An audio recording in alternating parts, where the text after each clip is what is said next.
si Kuya Donnie? Yuda.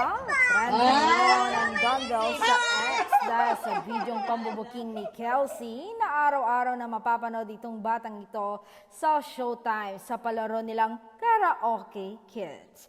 Nagkita kasi itong si Kelsey at ang napakagandang aktres na si Bel Mariano sa pagbisita nga niya sa ABS-CBN building. Nagkakulitan nga ang dalawa.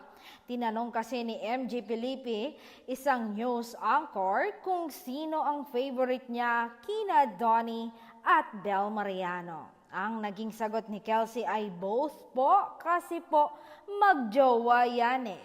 Ayon na booking. Sabi nga nila, di ba, hindi nagsisinungaling ang mga Sino favorite mo? Si Ate Bel o si Kuya Donnie?